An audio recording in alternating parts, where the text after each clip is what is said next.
राधिका, तुला माहित आहे का? काय ताई? अगं, तुला माहित आहे का, आपली नणंद आता फोनवर बोलत होती तिच्या नवऱ्यासोबत. ते उद्या तिला घ्यायला येणार आहेत. हा, खरंच ताई? तुम्ही खरं बोलताय ना? अरे वा ताई, वा ताई वा. तुम्ही काय बातमी सांगितली हो? आज मी एवढी खुशी आहे, मी तुला सांगू शकते नाही. अगं बस झालं ग माझी माय, एवढी खुश होऊ नको. तुला माहित आहे का, कधी कधी एवढं खुश झाल्यामुळे खुशीला नजर पण लागत असते. ताई, तुम्ही मला आता भीती घालू नका हा. बरं ऐक आता, आज जेवणामध्ये काहीतरी छान बनवूया.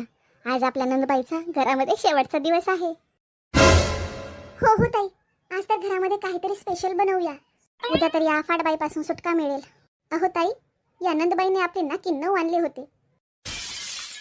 ती तर फक्त या गरमीमध्ये पूर्ण दिवस ऑर्डर देत राहते. कधी हे बनवा, कधी ते बनवा. आणि हो, आपल्याला आपल्या माहेरात पण जाऊ देत नाही. बरं झालं ताई, या घरात तिचा आजचा शेवटचा दिवस आहे. राधिका, तू नाही सुधारणार. जिंदगी एक सफर है सुहाना, यहाँ कर क्या हो किसने जाना.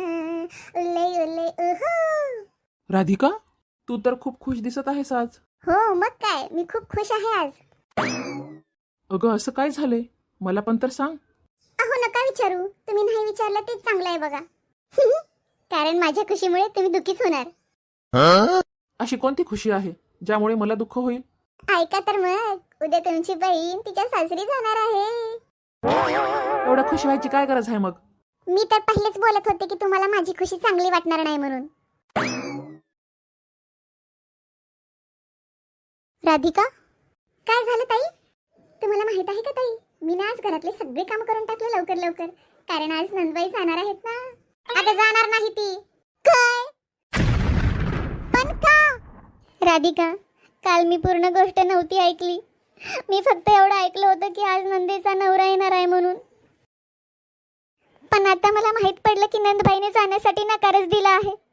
आता अजून ती 2-3 हप्ते इथंच राहणार आहे. 2-3 हप्ते?